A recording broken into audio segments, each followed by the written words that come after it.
Oke, hari ini kalau dilihat judulnya adalah depresiasi, impairment, dan depletion. Kalau istilah yang pertama itu depresiasi, ya, itu dekat dengan depletion. Ya, dekat dengan depletion. Jadi penyusutan itu bisa tergantung pada apa yang kita susutkan.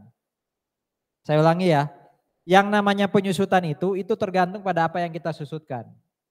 Kalau kita bicara PPE, aset tetap atau fixed asset, maka penyusutannya namanya depreciation. Tapi kalau itu intangible asset, ya, maka itu penyusutannya namanya amortization. Nah, depletion sendiri itu sebenarnya penyusutan untuk sumber daya alam. Jadi kalau saya beli tanah, lalu di dalam tanah itu ada bahan tambang. Nah, bahan tambang itu harus disusutkan. Nama penyusutannya itu adalah depletion. Jadi depresiasi, amortisasi, deplesi itu tiga-tiganya sebenarnya penyusutan. Tergantung tadi yang disusutkan apa. Gitu ya, yang disusutkan apa. Kenapa inventory tidak disusutkan? Padahal dia mirip kayak PPE, ada wujud fisiknya. Malah intangible disusutkan. Ayo, kenapa? Kenapa inventory yang punya wujud fisik mirip kayak PPE itu nggak diamortisasi, nggak didepresiasi, nggak dideplesi? Malah PPE yang didepresiasi. Ada yang bisa jawab?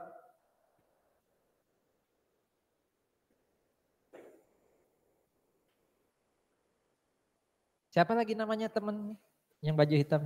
Siapa namamu? Iya, Anda. Siapa? Anu kan BEM ya? BEM atau Hima? Tempo hari kan pinjem ruangan ya di kelas saya. Hima ya. Itu salah paham karena rupanya itu yang lucu waktu hari Jumat kemarin ya habis UTS. Itu di jadwal UTS universitas kan sudah selesai hari Kamis ya. Nggak tahu Biro Akademik masih punya jadwal UTS. Ya, jadi ketika Hima pinjam ruangan kelas saya yang hukum pajak itu dianggap masih UTS dan kosong, dipinjamin ke teman-teman Hima. Ya. Makanya saya heran di kelas sebelah saya itu Pak Dean, dosen baru kita, itu duduk nunggu mahasiswanya belum datang. Saya pikir kenapa? Apa mahasiswa nggak tahu hari ini ada jadwal kelas? Tahu sih Pak, tapi mikirnya masih UTS. Nah itu loh ceritanya kayak gitu. Jadi menjelaskan lah ya ke Hima. Iya, kenapa kira-kira? Bisa menjawab nggak? Kenapa inventory yang wujudnya ada loh, fisiknya ada, tangible. Kok nggak bisa tidak disusutkan? Jangka pendek, oke, thank you. Ya, jadi tidak lihat bentuknya fisik atau enggak, tapi jangka panjang atau jangka pendeknya. Karena sebenarnya saudara-saudara, penyusutan itu enggak salah sih. Kalau bisnis itu, dunia bisnis secara umum memikirkan penyusutan itu ada kaitan dengan fisik. Iya kan? Makin lama suatu aset, dalam hal ini aset tangible, maka dia akan menyusut. Iya kan? Berarti nilainya berkurang. Tapi coba lihat. Ya, coba lihat. Rumah-rumah di daerah tertentu, anggap aja daerah yang paling ketok moto lah ya. Nilainya naik terus. Surabaya Barat contohnya. Citraland dan semacamnya. Tiap tahun harga rumahnya naik gak? Nilai properti di sana rumah naik gak? Naik ya. Padahal umur fisiknya terus bertambah. Berarti penyusutan itu tidak atau bukan terkait hanya dengan umur fisik. Penyusutan itu sebenarnya saudara-saudara itu akuntansi banget ya. Itu apa? Uang yang saya beli anggap aja beli rumah 1M, itu jangan langsung taruh di income statement sebagai pengurang. Jadi kalau saya keluar uang untuk beli PPE, itu jangan langsung taruh di income statement jadi expense. Ya, kenapa? Karena PPE yang saya beli itu dia jangka panjang. Jadi kalau saya mau jadikan dia expense, pelan-pelan dong. Jangan langsung 1M dong. Gimana caranya? Ya bisa dibagi dengan umur manfaat, bisa dengan cara lain. Tapi beda dengan contoh inventory. Inventory itu dibeli, memang dia masih jadi aset, betul ya? Tapi ketika dia dijual yang tidak butuh waktu 1 tahun, ya dia sudah terjual, dia langsung jadi apa? COGS. Berarti saat dia terjual dia sudah jadi expense, nggak butuh lebih dari 1 tahun. Sementara kalau yang namanya PPE itu jangka panjang, ya sehingga dia kemudian disusutkan. Tapi yang jadi pertanyaan sekarang tanah, tadi saya nanya ke Vero itu kan soal rumah ya, tanah nilainya naik terus. Tapi kenapa juga kalau rumah juga naik terus, walaupun umur bertambah rumah disusut, kenapa tanah nggak disusutkan? Padahal dia jangka panjang, padahal dia tangible. Ayo. Kenapa tanah nggak didepresiasi? Kemana dia? Baru ditanya langsung pergi ya. Oh pindah depan justru, pengen ditanya lagi. Apa? Kenapa tanah justru dia tangible, dia jangka panjang, tapi nggak disusutkan? Ayo. Karena nilainya naik terus loh, rumah naik terus, ya disusutkan. Kalau dia jadi PPI ya, kalau rumah jadi inventory kan enggak. Oh ya ingat ya, yang disusutkan itu cuma apa tadi? PPI, apa tadi? Intangible, apalagi yang ketiga? Sumber daya alam. Aset-aset yang lain enggak. Inventory, investasi atau apapun itu enggak. Nah kalau yang soal tanah nanti kita sambil belajar deh. Kita lihat ya, kenapa tanah itu tidak disusutkan? Ya. Jadi bicara depresiasi saudara-saudara, itu sebenarnya sederhana di akuntansi. Kita punya cost, taruh dulu di neraca, taruh dulu di balance sheet. Jangan jadikan dia expense. Kenapa? Karena kita pakai asetnya jangka panjang. Nah, waktu uang 1M saya belikan PPI tadi jadi expense, itulah proses yang namanya apa? Depresiasi. Jadi sebenarnya depresiasi itu sekali lagi hanya proses membagi atau kata lainnya alokasi ya, mengalokasi cost yang kita bayar ke expense. Berapa lama kira-kira kita bagi cost itu ke expense? 1M itu mau saya bagi jadi expense berapa lama? Ada istilahnya itu. Durasi saya membagi cost ke expense atau mendepresiasi itu berapa lama? Tergantung apa istilahnya? Useful life, masa manfaat. Kalau saya beli mobil dinas kayak Innova, itu ya mungkin diukur masa manfaatnya sekitar 8 tahun lah. Berarti kalau belinya anggap aja 300-400 jutanya dibagi 8. Berarti tahun ke-9 sudah nggak ada lagi depreciation expense atas kendaraan tadi. Alokasinya selesai. Nah saya pengen liatin bukti juga ya, bahwa yang namanya penyusutan itu nggak ada kaitan dengan fisik. Emang tahun ke-9 Innovanya udah nggak bisa dipakai? Masih kan? Tapi nggak disusutkan Pak. Loh, karena penyusutan bukan masalah dengan penggunaan fisik. Kendaraan atau PPI yang lain itu masih bisa dipakai walaupun masa manfaat sudah selesai. Jadi bedakan antara umur fisik dengan umur manfaat. Akan lebih baik lagi kalau masa manfaat itu mirip kayak umur fisik, tapi susah. Ya, tapi susah. Ya, jadi ini ya, depresiasi adalah proses kita membagi cost yang kita bayar untuk jadi expense. Karena kalau sekali saya beli 1M, 10M, 100M langsung masuk income statement, apa akibatnya ke laba kita tahun itu? gila-gilaan langsung turun. Itu juga nggak sehat kan? Tapi yang paling pas jawabannya adalah karena aset tadi itu memberi manfaat ke saya lebih dari 1 tahun. Jadi nggak boleh diakui langsung tuh expense-nya. Apa tuh prinsipnya tuh atau asumsinya? Apa namanya? Prinsip atau asumsi yang dipakai ketika kita mengakui expense? Matching principle atau expense recognition principle. Wah, top ya. Pantas jadi hima. Oke. Nah, cara kita mengalokasi nanti kita lihat ya yang sudah Anda pelajari di PA, Anda lihat di AK itu caranya harus sistematis, masuk akal. Ya. Pak, boleh nggak sih rumah itu saya hargai atau saya anggap useful life-nya 100 tahun, itu sudah dianggap nggak masuk akal. Ya, itu sudah dianggap nggak masuk akal. Ya, jadi harus masuk akal.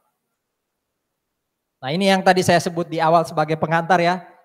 PPE itu depreciation, intangible amortization, kalau mineral resources atau sumber daya alam, itu kita pakai istilahnya depletion. Yang sebenarnya substansinya sama, yaitu apa? Alokasi cost, menjadi expense. Nah ini faktor yang harus dipertimbangkan, diingat terus ketika kita mau mendepresiasi atau menyusutkan. Satu, yang didepresiasi itu bukan cost. Yang didepresiasi itu namanya depreciable base. Jadi bisa aja saya beli 1M, tapi yang saya susutkan kurang dari 1M. Maksimal ya harus 1M ya, tapi bisa aja kurang dari 1M. Karena depreciable base tidak harus selalu sama dengan cost. Ada apa istilahnya tuh yang membuat cost tidak selalu sama dengan depreciable base? Apa istilah yang memisahkan mereka? PA atau AK? Salvage value, residual value. Bahasa Indonesianya apa? Nilai sisa. Kalau ada nilai sisa, pasti cost tidak sama dengan depreciable base. Ya. Pak, apakah harus ada nilai sisa? Nilai sisa itu apa sih maksudnya? Bahasa gampangnya di pasar. Nilai sisa itu apa? Kira-kira. Residual value sudah saya sebut tadi. Bahasa gampang di pasar yang bukan bahasa akuntansi. Kembali ke mobil Innova tadi wes. Beli Innova berapa sih sekarang? 350? 400 lah. Nah yang disebut salvage value-nya Innova itu apa? Kalau besok Innova itu mau dijual, waktu masa manfaatnya habis, itu harga secondnya berapa? Harga jual kembalinya berapa? Itulah salvage value. Berarti kalau dia masih bisa dijual dengan kisaran harga segitu, ya jangan disusutkan dong. Makanya depreciable base-nya lebih kecil. Ya, useful life tadi ya, bedakan dengan umur fisik. Itu istilahnya seberapa lama aset tadi bisa ngasih revenue ke kita, bisa kasih manfaat ke kita. Ya. Nah kalau yang ketiga metode. Yang paling populer apa metodenya? Straight line. Wah itu sudah jago semua pasti. Sebenarnya jago semua ya, tapi otaknya cuma pikir straight line. Padahal yang lain juga bisa. Nah ini ya depreciable base itu adalah harga pembelian, cost, itu kurangi dengan estimasi residual value. Saudara-saudara sekali lagi, residual value itu estimasian, harga estimasi. Kalau di pasar ya orang sudah mungkin mirip-mirip tahu lah ya, oh pakai sekian persen lah dari harga aset ini nanti kalau dijual kembali ya, itu juga estimasi. Pasti tidak akan akurat. Ya.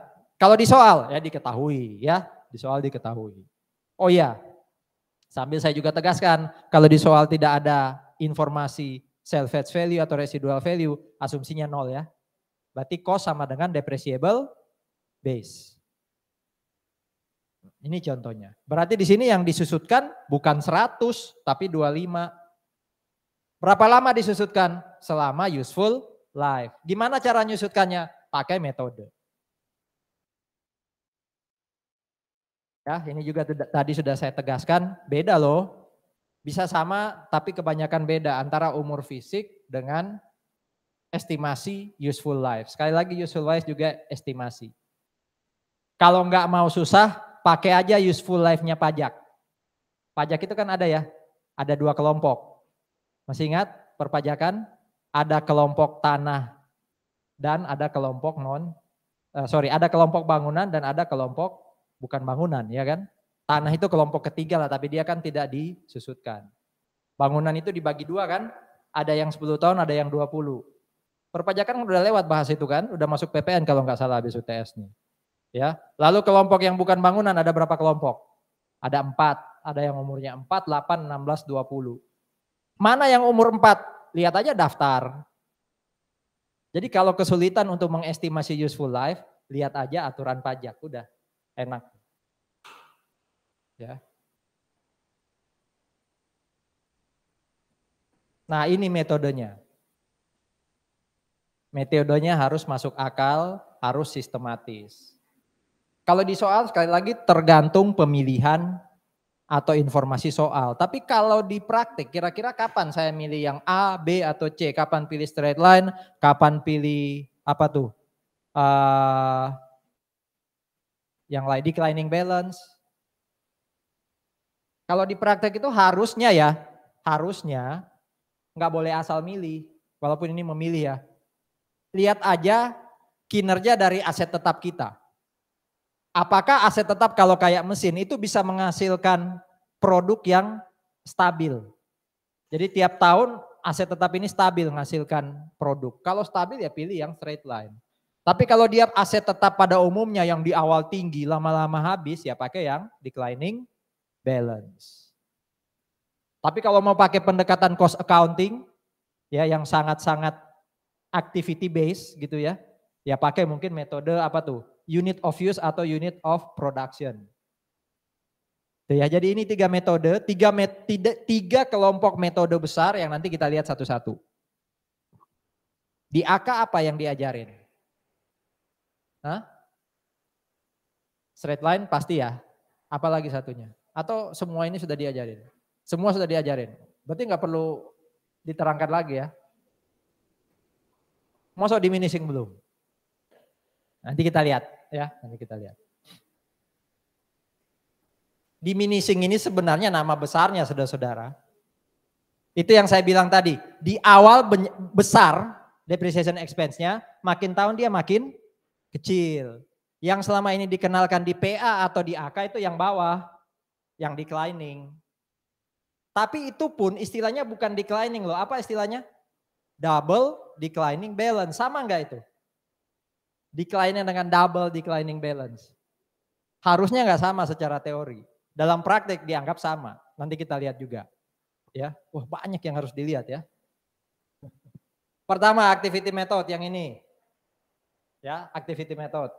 Ada kasus, cost-nya 500, residual value 50, estimasi useful life 5 tahun, lalu ada estimasi karena ini namanya activity method, kita harus pakai driver. Kita harus pakai acuan untuk mengalokasi ya. Di sini acuannya adalah umurnya dalam jam. Estimasi dia bisa beroperasi dalam jam, jadi bukan dalam tahun. Di situ katanya 30.000 jam. Nah, tolong dicatat dan diingat, kalau bicara activity sekali lagi, ini jadi nggak relevan. Walaupun ada di soal, baris kedua ini jadi nggak relevan.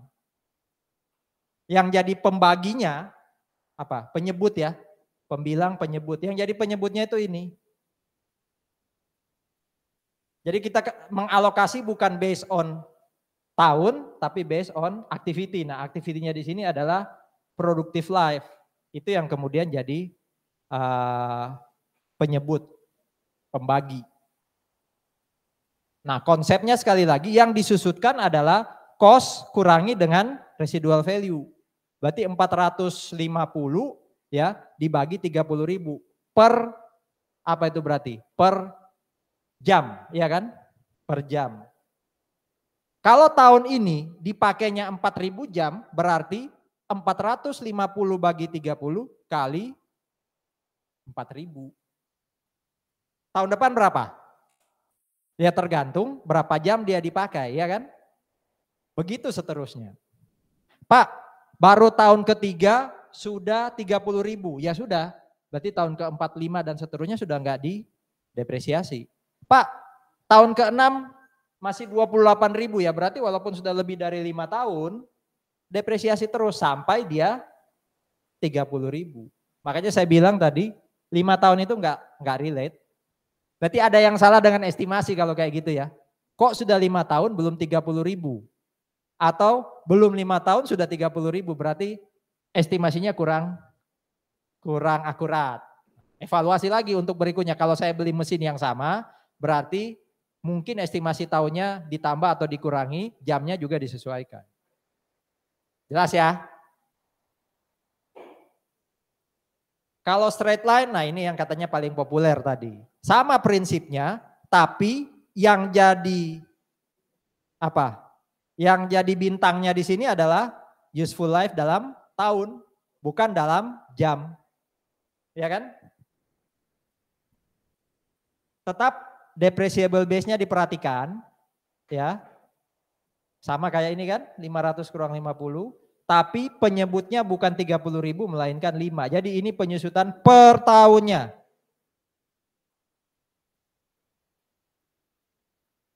Nah nanti kalau sudah 5 tahun berarti total penyusutannya kan jadi 450 kan. Berarti akhir tahun kelima 500 kurang 450 dia tinggal 50.000. Itulah yang disebut sebagai residual value. Nilai di akhir useful life.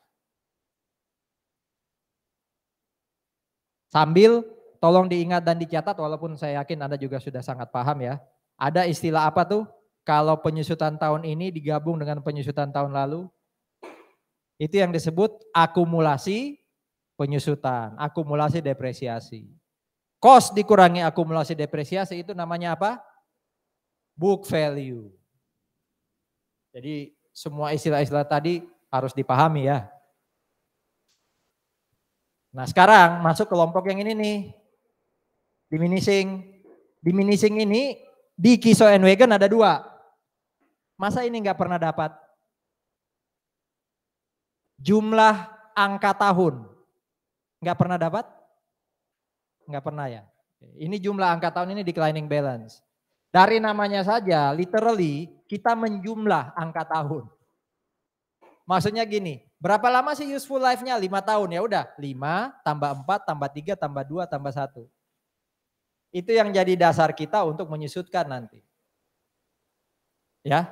Jadi disebut sum of the years digit atau jumlah angka tahun, maka useful life kita nanti akan jadi penyebut. Dia yang mengalokasi ya. Jadi di bawah dia, kalau di atas kan sekali lagi pembilang. Ya. Kalau 5 tahun sekali lagi ya di total aja 15. Wah susah tuh kalau 10, masih gampang lah 10 tambah 9 tambah 8. Tapi kalau sudah lebih dari 20 atau bahkan 100 tahun umpama ya, anggap aja masuk akal 100 itu. Ya Anda pakai rumus ini aja. Berarti kalau 10 tahun jumlah angka tahunnya berapa? 10 kali 11 bagi 2. 10 kali 11 kan 110. 110 bagi 2 berapa? 55. Ya kan? Rumusnya kan bilang gitu ya.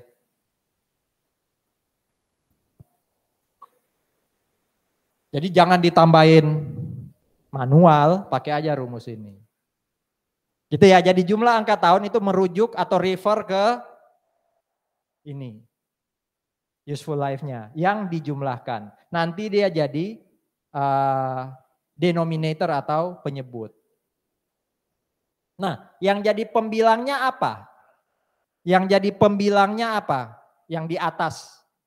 Ya, atas bawah. Pembilang penyebut. Yang jadi pembilangnya itu adalah ketika saya masuk di tahun itu, anggap aja 2023 saya beli mesin. Estimasi useful life-nya 15. Estimasi useful life-nya 5. Berarti kan yang ada di bawah pembagi itu kan atau penyebutnya 15 ya. Nah berarti pembilangnya berapa? Ketika saya masuk 2023 masih berapa lama umurnya? 5 kan? Nah itu berarti 5 per 15. Masuk tahun 2024 umur mesin tinggal berapa? 4, berarti 4/15. Kita lihat deh aplikasi atau implementasinya. Saya beli mesin, anggap aja 1 Januari. Tek. Ya. Harganya 500, residual value-nya 50. Kurangi dulu. Dia dijadikan depreciation base.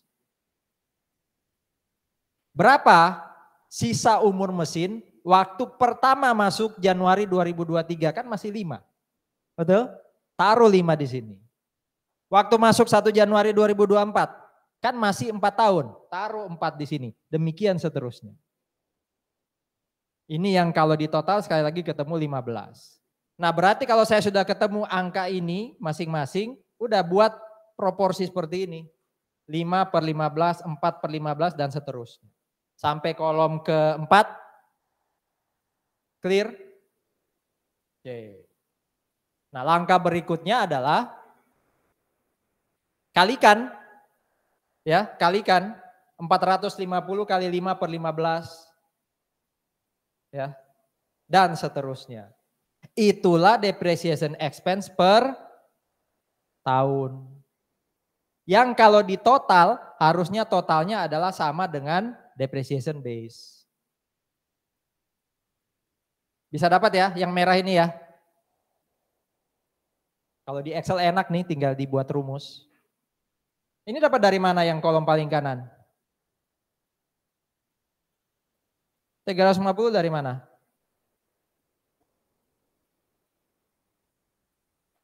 Nah, berarti kan tadi yang namanya book value itu adalah cost kurangi akumulasi. Cost-nya berapa? 500. 500 kurang 150. Kan dapat 350. Di tahun kedua akumulasinya berapa nih? 270 ya. Berarti 500 kurangi 270 itu 230. Atau kalau mau gampang cara berikutnya adalah 500 kurang 150 350. Tahun kedua kan penyusutannya sekian, kurangi aja ketemu 230 dan seterusnya. Pokoknya pojok kanan bawahnya ini harus sama dengan apa? Residual. Berarti pojok kanan bawah ini yang harus sama dengan residual. Pastikan depreciation expense Anda itu kalau dikurangi dari nilai buku sebelumnya itu sama dengan 50. Maksud saya gini, bisa aja ya ketika ini dikali ini ternyata nggak sama dengan 30.000. Bisa aja. Jadi yang paling bawah ini pastikan, kan tadi ngitungnya gini kan, ini dulu dapat ini. Nah ini kan 350 kurang 120 dan seterusnya. Pastikan kalau ini mau 50, berarti kalau di atas 80 ya ininya harus 30 dong. Berapapun hasil kali 450 dan 1/15. Itu maksudnya. Ini kebetulan bulat hasilnya kan, pas 30.000. Tapi ketika kolom kedua dikali kolom keempat ternyata nggak sama dengan 30, pakai 30 di sini. Supaya 80 kurang 30 itu sama dengan residual value. Pokoknya yang paling bawah pojok kanan bawah itu adalah residual value. Ada pertanyaan?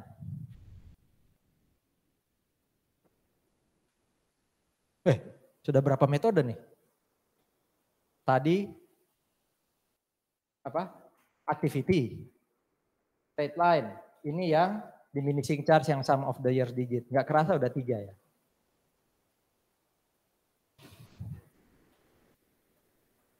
Ada lagi yang namanya diminishing charge kedua yaitu declining balance. Teorinya namanya declining balance, bukan double declining balance.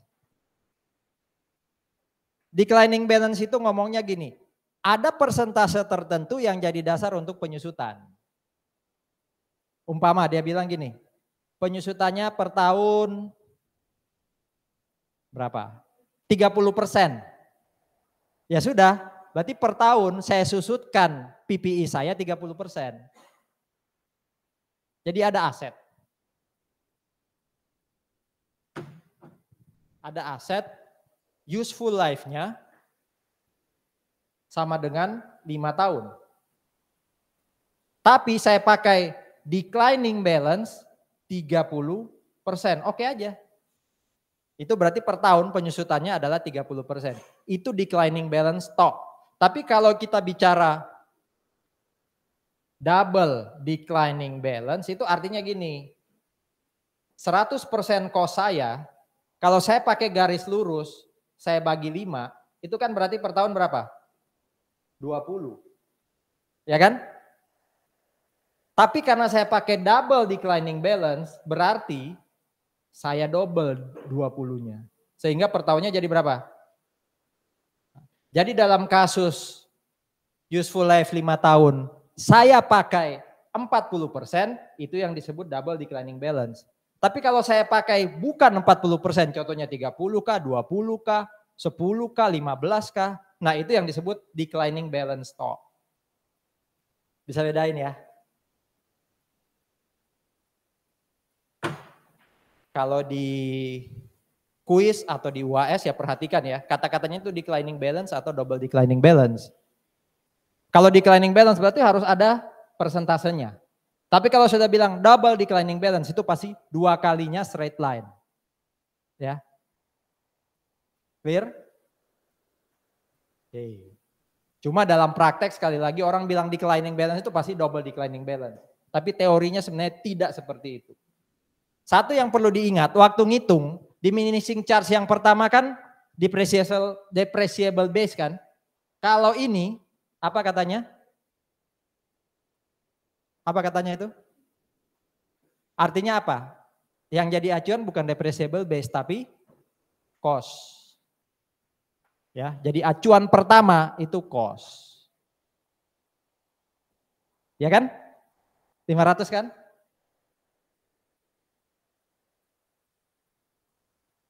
Ini yang declining balance biasa atau double declining balance?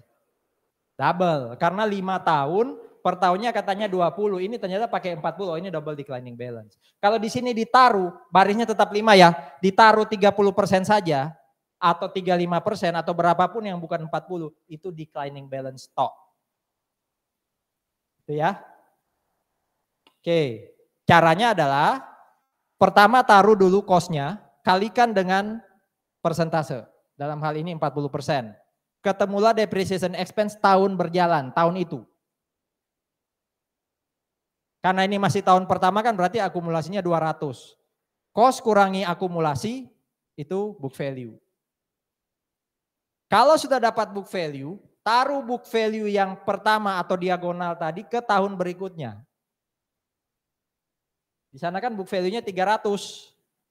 Taruh dia di kolom pertama tahun kedua. Kalikan lagi, ketemu, akumulasikan. Nah karena akumulasinya 320 berarti kan 500 kurang 320 kan 180. Taruh lagi di sini. Dan seterusnya. Khusus tahun kelima sekali lagi, kalau ini kita lihat, tolong dihitung dong, 64.800 kali 40% berapa? Kalkulator atau Excel, 64.800 kali 40% berapa? Wah, harusnya kan 25920 di sini. Tapi kalau saya isi 25920 di sini, saya total ini enggak jadi 450. Padahal supaya ini jadi 50, ini kan harus 450 kan? Nah, berarti supaya ini 450 kurangi aja langsung dengan tahun sebelumnya. Itulah penyusutan tahun terakhir. Jadi istilahnya tahun terakhir ini sebenarnya ditutup aja ya kan? Supaya nggak bingung ya nggak? Pokoknya intinya adalah akumulasi penyusutan sampai akhir useful life, dalam hal ini 450, kurangi dengan akumulasi penyusutan tahun sebelumnya. Itulah penyusutan tahun berjalan di tahun terakhir atau tahun kelima dalam contoh kita. Clear? Kayaknya yang depan-depan ini gampang lah ya. Yang agak akhir yang mungkin baru dapat.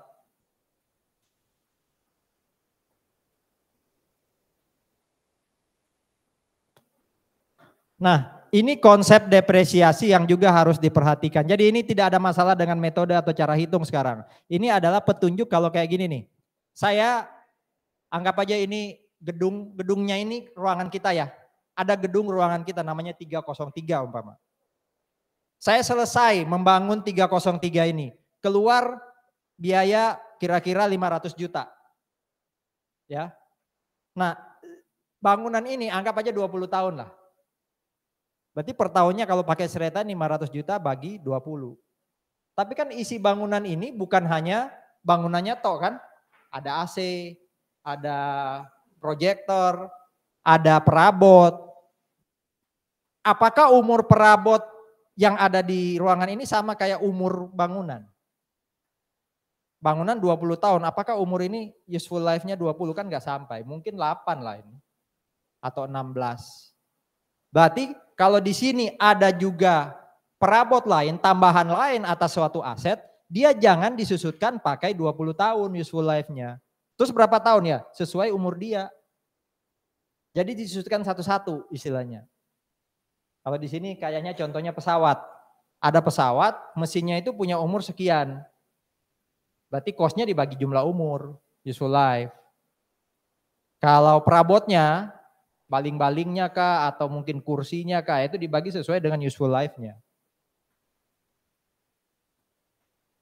Dia punya airplane, kalau di total sih 100 juta ya, tapi 100 juta itu kalau dipecah terdiri atas ini nih.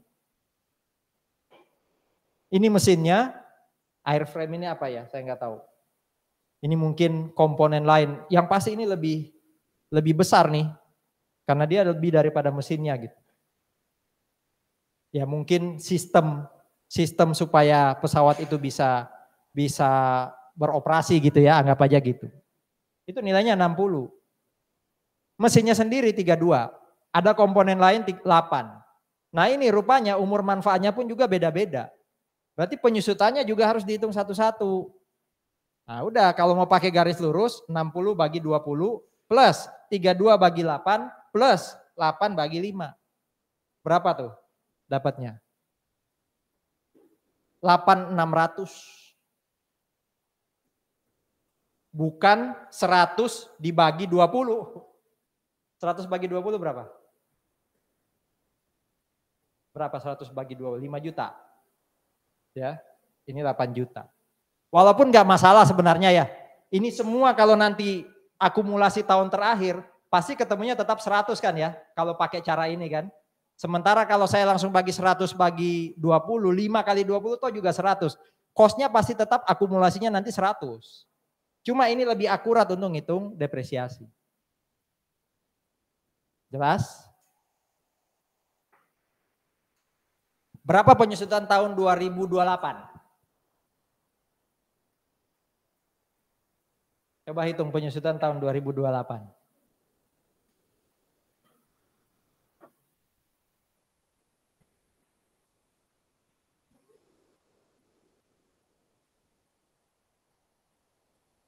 Coba hitungin dong.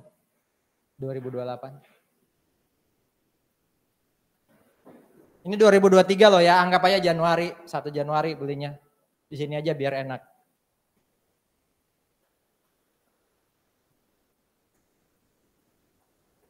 Dua tiga, 24, 25, 26, 27, 2028.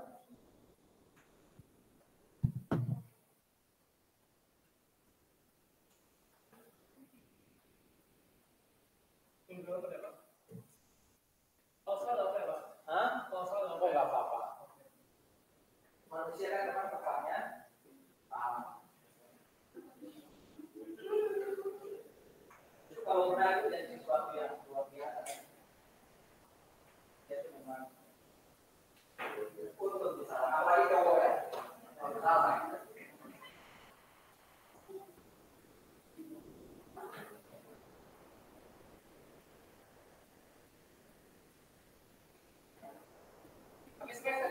Hah? Straight line.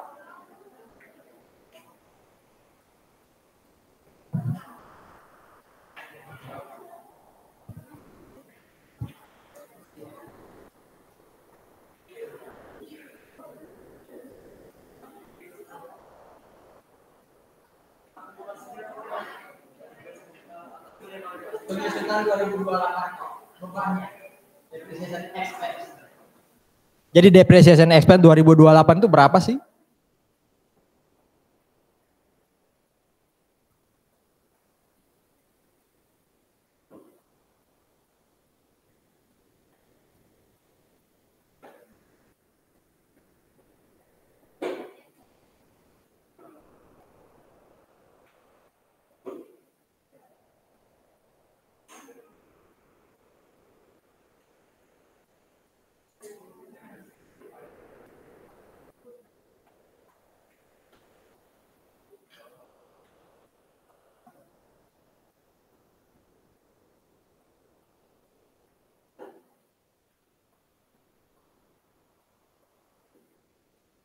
Yang menang kemarin angkatan ini ya?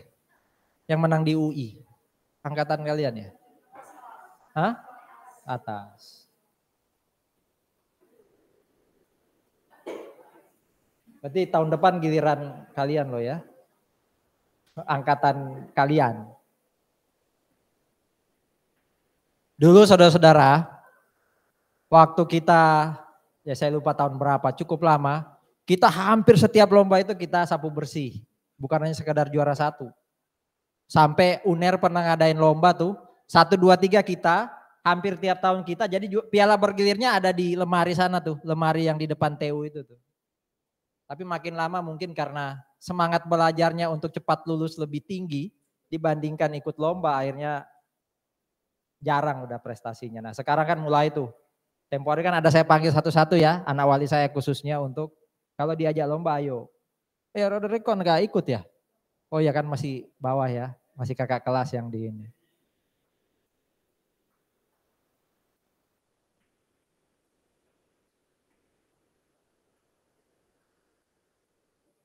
Kok jadi sadar kamu? Tadi kan susah banget kamu ngitungnya. Sekarang sadar dia. Hah? Nggak usah.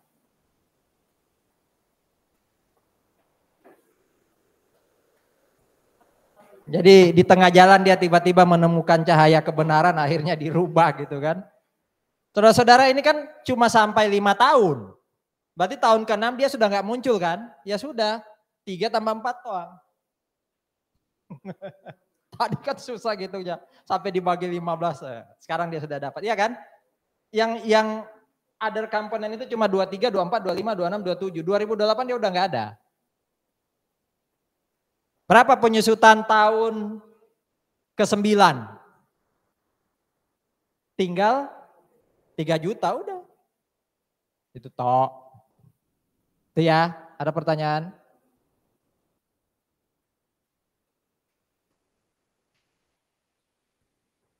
Tapi sekali lagi, walaupun ngitungnya rinci kayak gini, jurnalnya itu di total. Nggak perlu depreciation expense airframe, nggak perlu. Depreciation expense engine nggak perlu. Berarti akumulasinya juga di total ya, nggak perlu satu-satu. Cuma kita dapat angka yang jauh lebih dalam tanda kutip akurat untuk kita masukkan sebagai komponen depreciation. Nah ada beberapa isu khusus terkait depresiasi. Pertama, bagaimana kalau kita beli asetnya nggak full. Tadi kan contohnya dibelinya 1 Januari. Bagaimana kalau saya beli 1 Februari? Ya sebenarnya gampang aja. Di tahun ketika kita beli, total dulu 1 tahun berapa depresiasinya, kalikan 11/12. Itu prinsip besarnya. Nanti kita lihat contohnya. Tahun terakhir berarti disusutkannya hanya 1 bulan kan? 1/12.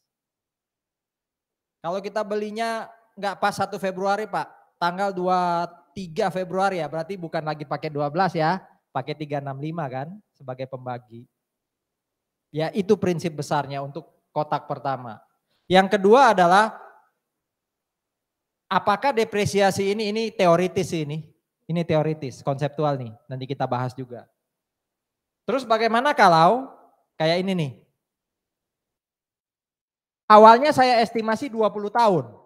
Ternyata di tahun 2028 tadi, saya kok berubah pikiran. Kayaknya umurnya bukan 20 tahun tuh. Mungkin umurnya cuma 10. Apakah hitungan penyusutannya berubah? Iya, pasti berubah. Tapi saya sudah terlanjur susutkan 8,6 nih. Tahun pertama sampai tahun ke-9 atau tahun ke-10. Gimana dong? Nanti kita lihat. Ya, itu kotak ke-3. Nah, ini untuk yang tidak dibeli pas 1 Januari. Contoh di sini 1 Agustus. Kos mesinnya 140. Nilai sisanya 24. Useful life 5 tahun. Tadi kan ada aktivitas, metode aktivitas pakai productive life kalau nggak salah. Ini pakai namanya jam kerja atau working hours. Di sini 21.000. Nah tolong dong hitung penyusutannya per tahun ya. Salah bukan 2015. Hitung penyusutannya per tahun mulai 2023 pakai masing-masing metode ini. Ya, pakai masing-masing metode ini.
Ini caranya.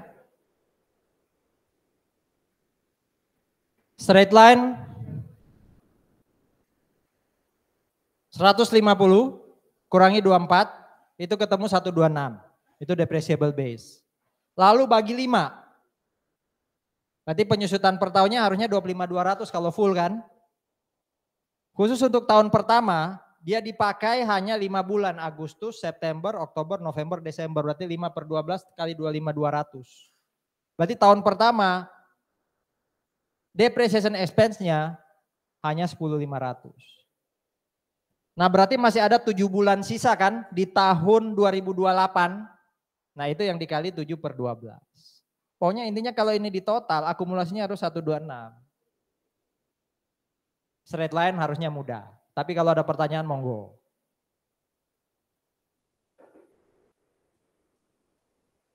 Yang kedua activity method. Activity itu harusnya lebih mudah.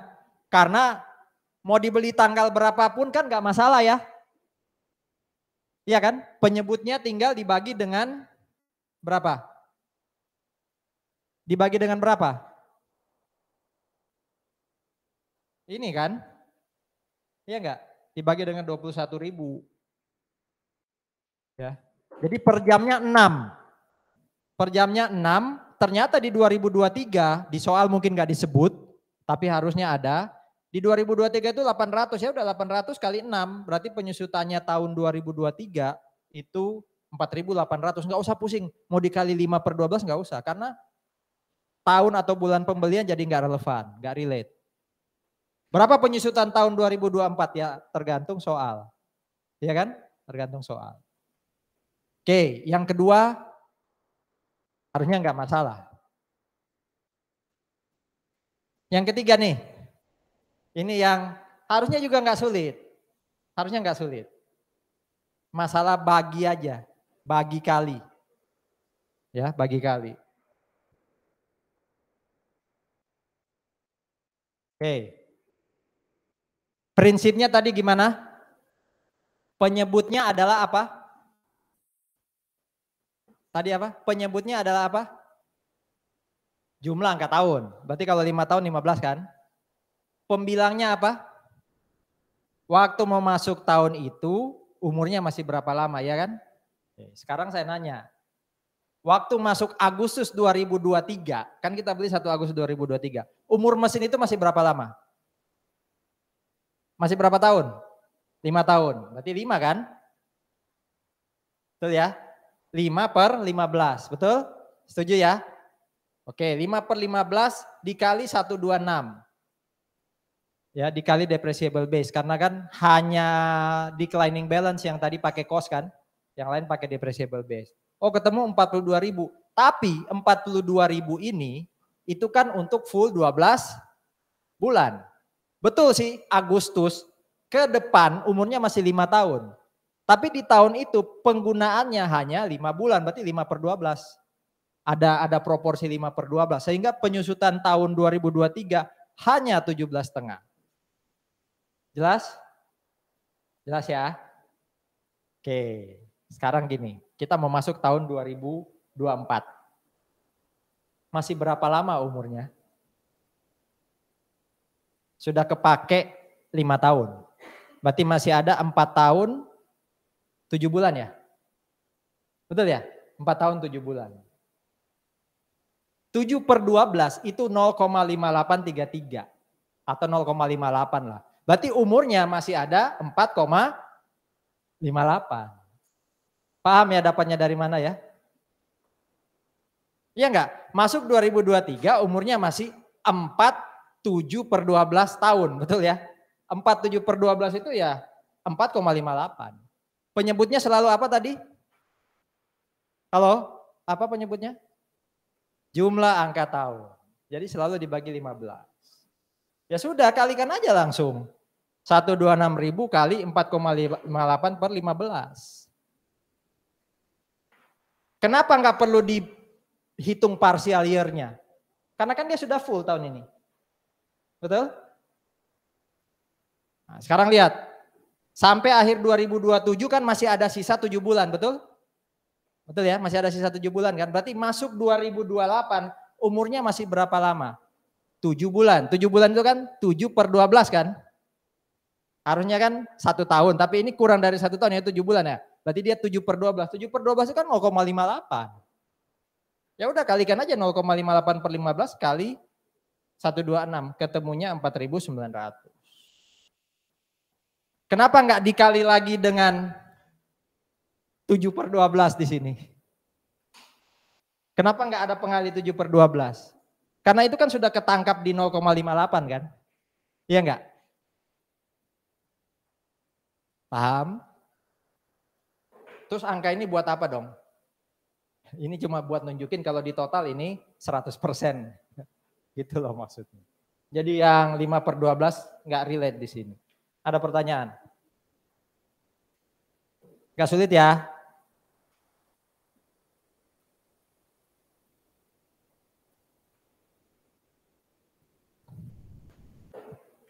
Masih lebih sulit bikin program kerja ya. Nggak sulit juga bikin program kerja. Kok hebat kamu? Sombong ya? Nanti dievaluasi nih ya.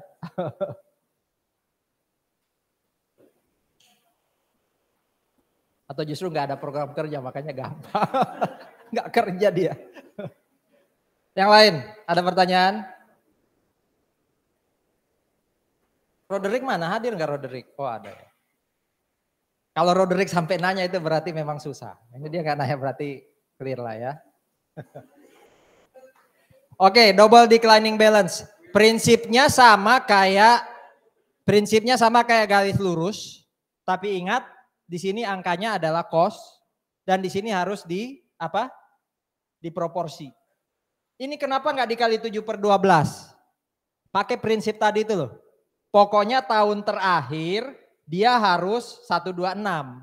Berarti ini supaya totalnya 126, ya udah taruh 3.000 aja di sini. Berapa? Sorry, 18. Pokoknya kalau di total ini nanti tinggal berapa supaya dia dapat 126. Sehingga ini disebut plug. Plug itu pokoknya dimasukin angkanya. Ya.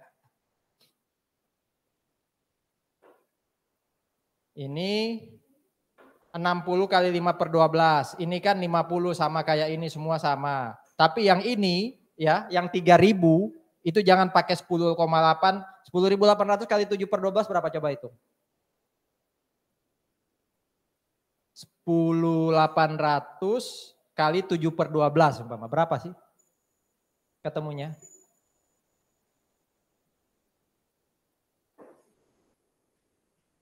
Berapa? 10.800 kali 7 per 12 dapat berapa?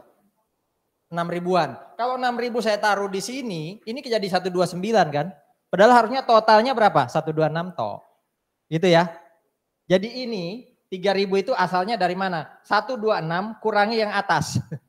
Wes diplek aja, taruh aja tak 3.000. Jadi ini sekali lagi harusnya ditutup juga nih.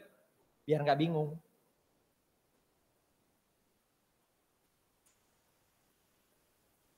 Ada pertanyaan?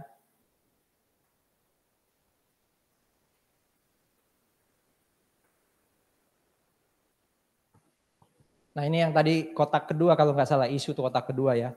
Pertanyaannya apakah depresiasi itu replacement dari aset atau pengganti dari aset? Sebenarnya sekali lagi depreciation expense itu tidak menunjukkan pengeluaran cash. Kreditnya apa tadi? Kalau ada depreciation expense di debit, kreditnya apa? Akumulasi. Berarti kan tidak ada kaitan dengan cash. Cashnya kapan keluar? Cashnya kapan tadi keluar? Waktu beli aset pertama kali kan? Berarti kalau ada depresiasi itu tidak ada kaitan sama sekali dengan keluarnya cash. Cashnya sudah keluar di awal. Itu maksudnya kotak kedua tadi. Nah sekarang kotak ketiga. Kotak ketiga itu ngomong gini. Bagaimana kalau ada revisi dari estimasi penyusutan? Bisa tarifnya yang berubah, bisa useful life berubah atau salvage value berubah. Itu gimana dong? Nah, di sini prinsip yang berlaku itu adalah prospektif. Prospektif itu berarti yang lalu biarlah berlalu. Umpama ya, saya punya aset. Sudah saya susutkan 7 tahun. Masih ada 3 tahun sisanya. Tahun ke-8 saya berubah hitungannya. Estimasi useful life-nya berubah. Masalahnya penyusutan 1 sampai 7 gimana dong? Ya biarin aja. Enggak usah dihitung ulang. Yang dihitung ulang itu 8, 9, 10. Itu namanya prospektif. Sementara kalau kita masih melihat masa lalu, nanti AKM 2 ada, itu yang disebut retrospektif. Ya kan, itu retrospektif. Wanita itu lebih prospektif atau retrospektif? Hah? Lebih retrospektif kan? Udah dimaafin, tapi yang lalu tetap diungkit. Nah itu retrospektif. Kalau prospektif udah dilupain aja, itu laki-laki biasanya gitu, cari gampang kan? Ya sudahlah wis ke depan aja itu, kayak gitulah relate-nya. Oke, yang pasti ini bukan error, ini hanya masalah berubah estimasi. Ya, lihat nih, saya beli equipment 510, salvage value-nya 10, berarti depreciable base saya harusnya 500. 510 kurangi 10, berarti depreciable base saya 500. Useful life-nya 10. Berarti per tahunnya berapa? Ini depreciation expense per, ya kan? Sudah dicatat 7 tahun. Berarti di akhir tahun ke-7, ini apa namanya ini? 50 kali 7 ketemu 350, ini namanya apa? Apa? Accumulated depreciation, ya kan? Nah ini accumulated. Berarti kalau cost saya 510, ada accumulated 350, ini sisanya berapa? 160. Ini yang disebut book value akhir tahun ke-7, ya kan?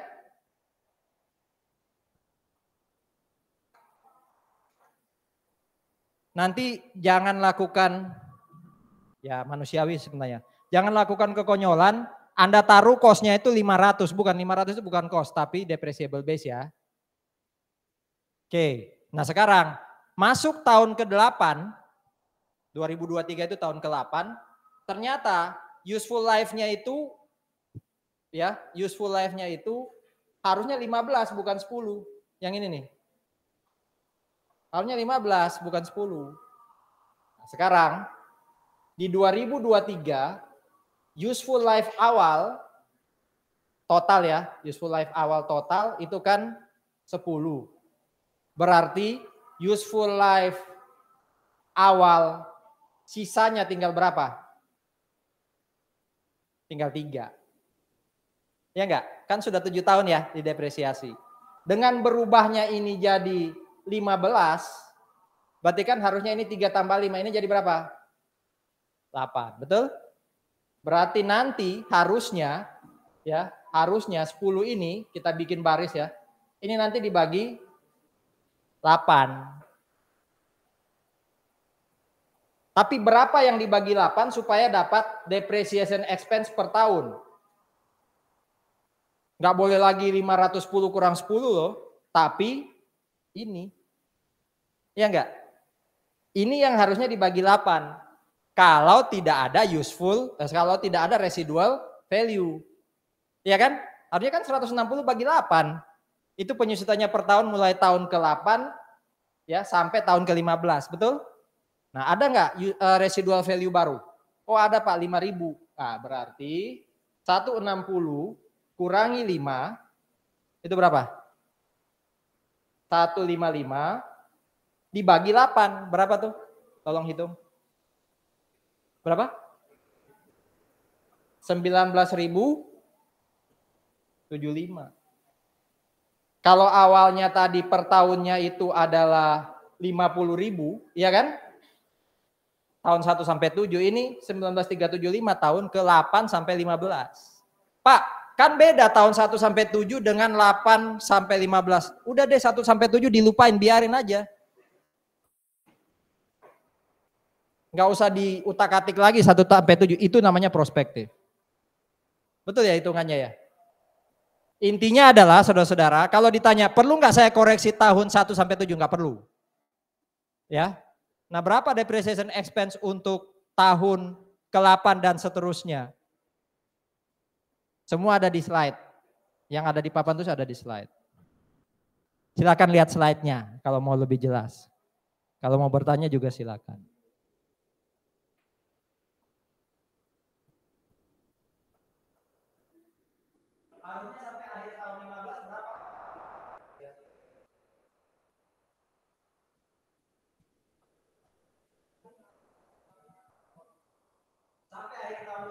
Berapa akumulasi depresiasinya?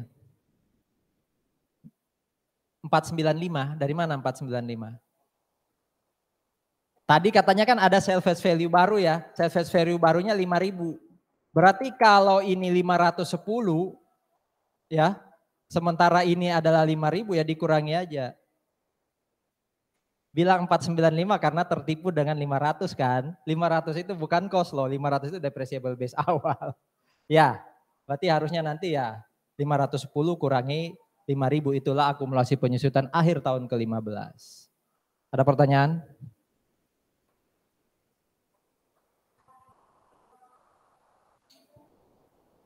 Nah sekarang kita masuk konsep lain yang namanya impairment.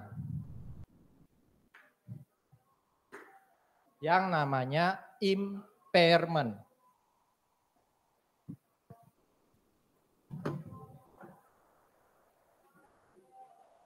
Saya punya aset, cost-nya 100. Sales value 0. Berarti depreciable base 100. Useful life-nya 10 tahun. Berarti per tahunnya itu adalah 10. Kalau sudah 2 tahun, berarti akumulasinya adalah 20. Berarti akhir tahun kedua, cost saya adalah 100, akumulasi saya berapa? 20. Berarti book value saya akhir tahun kedua adalah, itu yang tadi kita pelajari. Nah, apa itu impairment? Impairment itu ngomongnya gini. Anda nulis di laporan keuangan, book value-nya aset 80, berarti seakan-akan Anda ngomong ke user, ke investor, investor, kalau aset dijual hari ini di akhir tahun kedua, paling enggak kita bisa dapat 80. Ya enggak? Nilai yang tercatat di neraca, balance sheet atau statement of financial position itu kan kayak janji ke investor loh. Asetnya kita sekian loh. Berarti kalau dijual, Anda sebagai investor bisa dapat paling tidak dividen yang tercermin dari harga aset tadi. Dalam konteks ini, dalam contoh ini berarti 80. Ternyata saudara-saudara, aset ini nilai secondnya di pasar akhir tahun kedua cuma 75, cuma 70, cuma 60. Nah kondisi itu kan berarti saya janji bisa ngasih 80 dari aset tadi. Book value-nya kan 80 ya. Di pasar nilainya kurang dari 80. Itulah yang disebut sebagai ada kemungkinan impairment. Mungkin yang agak relate kalau dianalogikan itu kayak kita melakukan apa tuh? Lower of cost or NRV waktu inventory. Ya, cost-nya tinggi tapi ternyata nilai di pasar rendah, NRV-nya rendah, berarti harus diturunkan nilainya. Waktu kita nurunin nilai aset dari book value ke nilai baru, itulah yang namanya impairment. Jelas? Nah, prinsip yang harus diingat adalah kita lakukan tes impairment nanti kalau kita sudah nyusutkan aset. Jadi aset harus didepresiasi dulu. Makanya ini saya jalankan proses seperti kita belajar tadi kan. Susutkan dulu, baru cari tahu nilainya di pasar lebih rendah atau enggak. Pak, kalau ternyata nilai di pasar anggap aja cuma 70. Berarti kan ini harus diturunin kan? Apa yang terjadi kalau ini menurun jadi 70? Apa istilahnya itu? Kalau nilai buku kita ternyata dibanding nilai pasar lebih rendah, itu apa namanya? Loss. Jadi impairment itu nanti produknya adalah loss on impairment. Pak, gimana kalau lebih tinggi? Nggak usah pusing, nggak usah diapa-apain. Kita kan konservatif ya. Kalau lebih tinggi nggak usah dijanjiin lebih tinggi. Oh 90, rubah jadi 90. Nggak boleh. Kalau nilainya di pasar lebih rendah, itu baru kita harus turunin. Oke? Nah ini cara kita untuk ngitung berapa loss on impairment-nya. Kata-katanya di sini gini loh. Kalau ada indikasi impairment, kita jalankan yang bawah. Indikasi impairment itu terjadi kalau ini.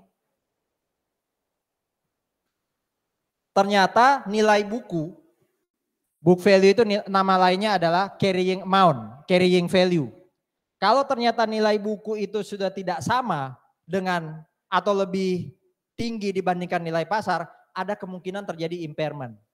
Tapi nggak bisa langsung kita hitung. Cara ngitung impairmentnya pakai cara ini. Di contoh saya berapa ini?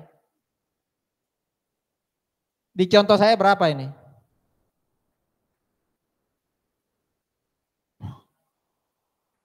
100 itu cost. Hah? 200. Contoh saya yang sana loh maksud saya. Berapa yang saya isi di kotak ini?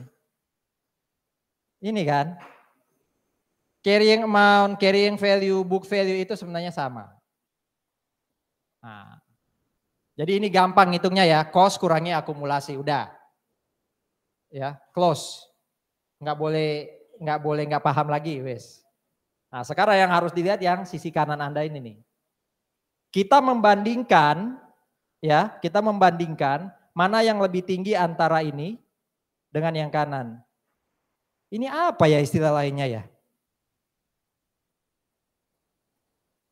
Halo?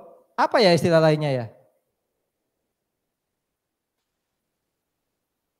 Perkiraan nilai jual dikurangi biaya untuk penjualan. Apa ya? NRV. Waktu bahas inventory kan makanya saya bilang tadi mirip kayak inventory. Jadi kotak yang ini adalah inventory. Ya, inventory. Kok inventory? NRV. Ya, kotak yang ini adalah NRV. Gimana ngitung NRV sekali lagi? Berapa perkiraan harga jual kurangi dengan perkiraan biaya untuk menjual PPI. Nah, yang kanan ini yang mungkin istilah baru. Bahasa Indonesia nilai pakai. Ya, value in use itu nilai pakai bahasa Indonesianya. Cara ngitungnya gimana? Nah, ini implementasi dari chapter 6. Chapter 6 itu apa? Time value of money. Intinya gini. Kalau mesin ini, PP ini tetap saya simpan, dia bisa ngasih duit saya di masa depan berapa? Nah, masa depan itu ditarik ke sekarang. Salah satu indikator cash yang dikasih dari mesin buat kita itu apa? Di masa depan mesin itu bisa kasih duit dari apa buat kita? Yang paling gampang.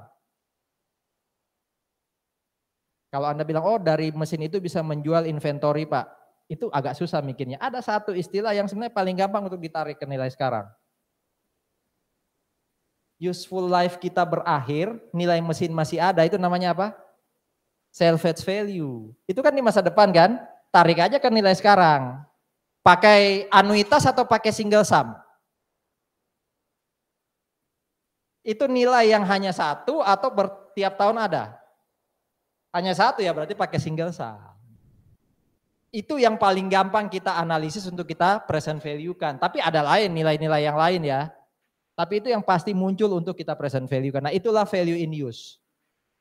Jadi kita bandingkan antara NRV dan value in use, mana yang lebih tinggi itu yang namanya ini nih.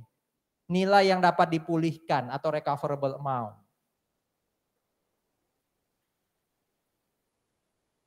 Jadi bukan selisih antara book value dengan fair value ya. Ketika terjadi selisih antara book value dan fair value di mana fair value turun, itu ada kemungkinan ada kemungkinan impairment. Berarti yang kita harus lakukan adalah hitung impairmentnya pakai kotak ini.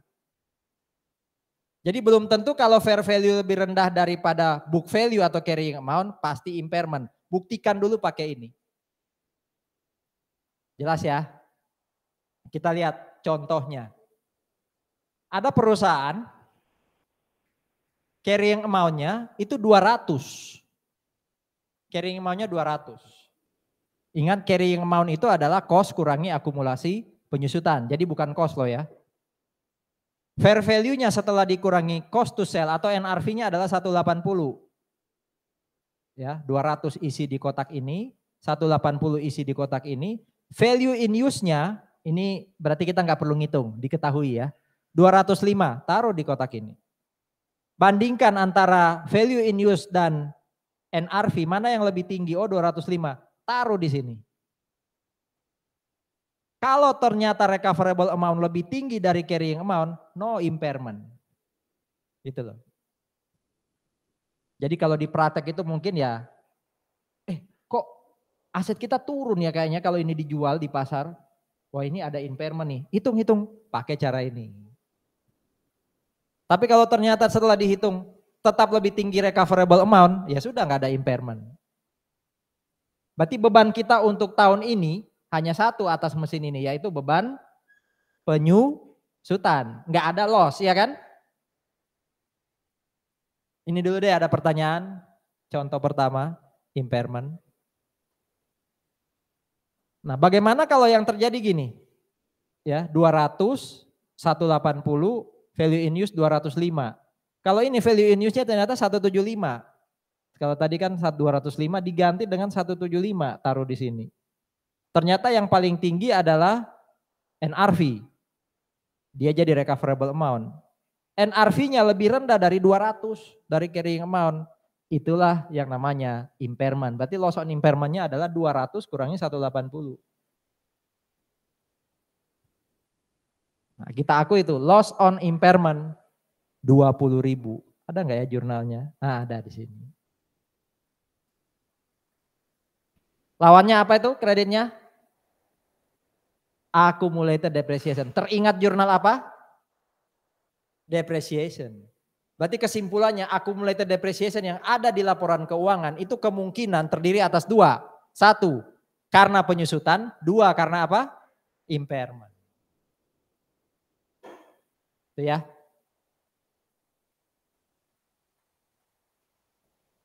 Lihat ilustrasi lagi, kasus yang lain. Atau yang tadi ada pertanyaan silakan.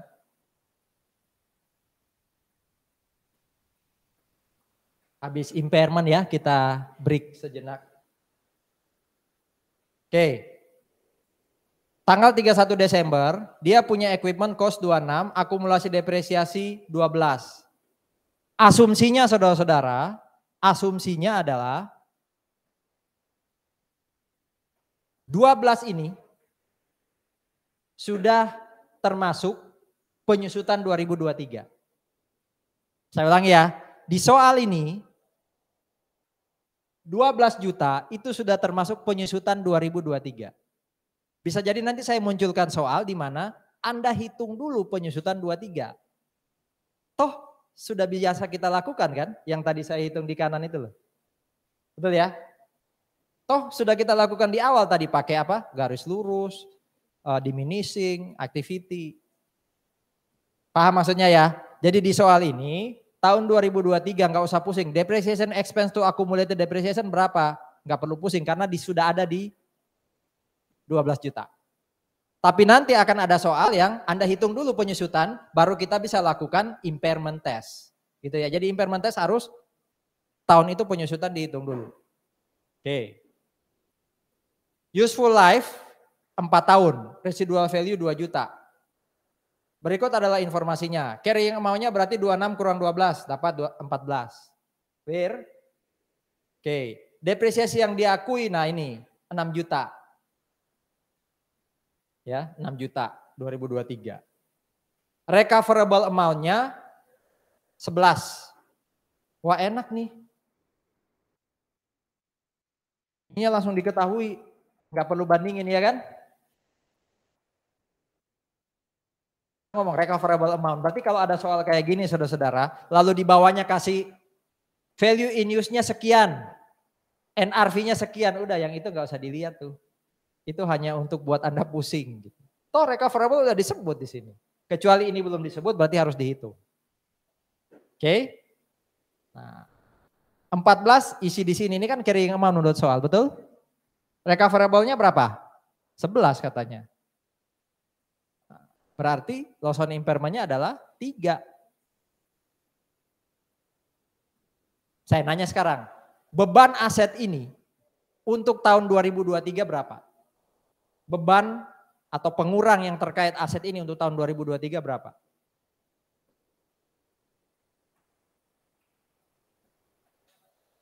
Sulitkah? Saya ulangi. Di tahun 2023, aset ini, equipment ini, itu membebani income statement totalnya berapa? Dari mana 9? Depresiasinya tadi berapa? 6 juta, loss-nya berapa? 3. Berarti tahun ini dia jadi beban di income statement 9 juta. Ya kan? 6 tadi yang ini, ya nomor 2 tuh, ditambah 3 yang loss ini. Berarti akumulasinya total sampai akhir 2023 sekarang jadi berapa? Setelah impairment akumulasi penyusutannya secara total berapa? 12 ditambah jadi 15. Berapa book value-nya sekarang? Berarti 26 kurang 15 berapa? 11 ya, tinggal 11. Berarti penyusutan di tahun depan nggak boleh lagi dasarnya book value yang 14, tapi berapa? Yang 11. Masih sisa berapa tahun katanya umurnya? 2 tahun. Berarti tahun depan penyusutannya harusnya 11 dibagi 2. Awalnya kan 14 dibagi 2 ya. Di sini kan book value-nya katanya 14, sisanya 2 tahun. Kita pakai seretan aja. 14 bagi 2 berarti 77. Karena sekarang nilainya tinggal 11, ya 11 dibagi 2. Duh, kok bisa Pak ya?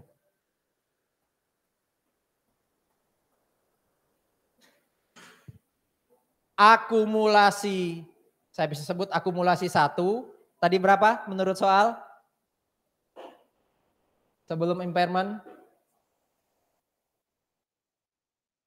Akumulasi 1 itu 12 juta.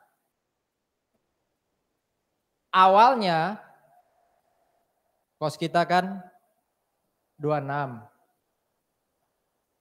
Awalnya ini diselisihkan, kita ketemu book value 1 berapa? 14. Kalau tidak terjadi impairment berarti kan 14 kita bagi 2 per tahunnya berapa? Per tahun. Kalau tidak ada impairment. Tapi karena ada impairment muncul loss on impairment. Berapa lossnya tadi? 3. Muncul lossnya 3 di sini. Berarti akumulasi kita sekarang berubah. Jadi 15 juta. Kalau cost awalnya 26 terus diselisihkan dengan 15, muncul book value yang saya sebut book value kedua itu tinggal 11. Karena ada impairment berarti penyusutan 2 tahun sisa itu dibagi 2 itu tinggal berapa? 5.500.000 per itu loh. Kan residual value-nya 0 kalau nggak salah. Kalau ada residual value 11 kurangi residual dulu. Di sini 0 loh.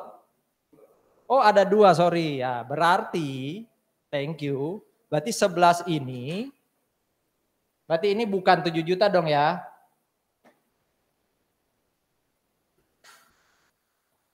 (14 dikurangi 2). Ini 12 juta. Kalau tidak ada impairment berarti per tahunnya 6 per tahun. Ini kalau yang tidak ada impairment. Tapi karena ada impairment berarti 11 kurangi 2. Dapatnya berapa nih? 9. Berarti per tahunnya 4 juta. Betul ya? Jadi ini kondisi karena ada impairment, ini kalau tidak ada impairment. Ya intinya yang harusnya penyusutan ini dong. Yang lain pertanyaan, thank you tadi. Oh ada di sini.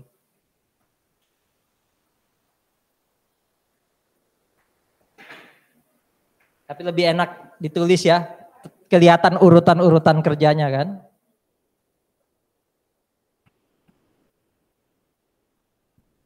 Ini cewek banget nih, cewek detil berurut. Kalau cowok langsung lihat ini. Silakan ada pertanyaan dulu.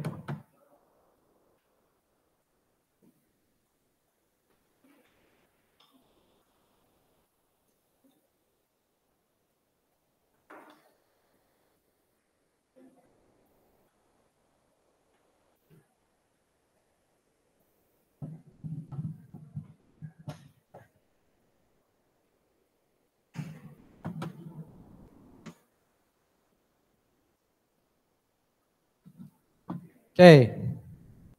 Nomor 2. Carrying amount-nya 200.000, estimasi useful life 5 tahun. Karena kurangnya informasi terkait recoverable amount, pakai fair value, dia pakai value in use. Jadi value in use yang jadi recoverable amount. NRV-nya nggak bisa dihitung karena dia nggak bisa dapat fair value. Nah, ini chapter 6 banget nih. Ada discount rate 8%. Di masa depan, ya, di masa depan dia bisa dapat 40.000 setiap tahun selama 5 tahun. Kemudian ada residual value nanti di akhir useful life. Berarti yang 10.000 ini pakai tabel 1. Yang single sum. Kalau yang 40.000 ini pakai anuitas. Tabel 4 itu berarti present value yang ordinary annuity ya. Kenapa ordinary annuity? Ya asumsinya ini di akhir tahun nih. Ini nggak jelas ya, akhir atau ya ini nggak jelas. Oh ini nih, seluruh cash diterima di akhir periode. Fix ya, ini OA ya, makanya pakai tabel 64. Udah dihitung, ketemulah value in use-nya 166.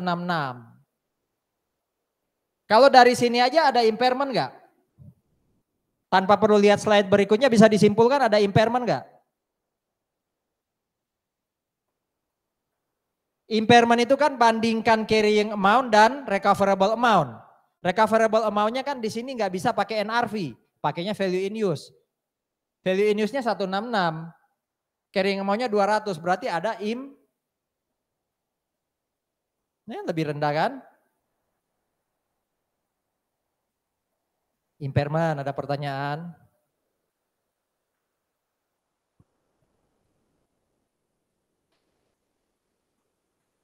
Ada yang namanya reverse, dibalik, pembalikan. Belinya 1 Januari 2023 300.000. Belinya 300.000.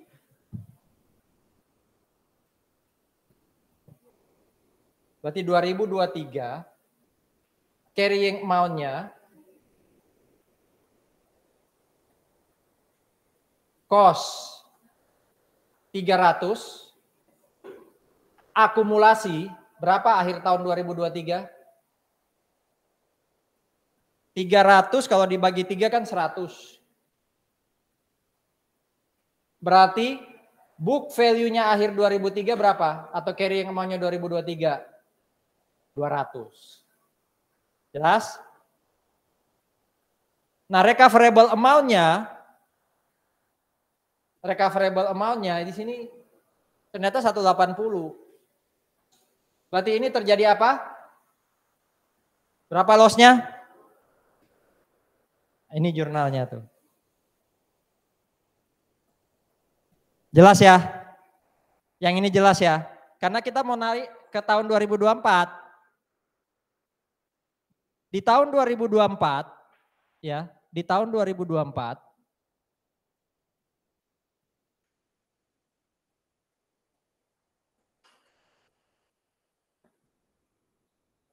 di tahun 2024. Tadi carrying amount-nya berapa?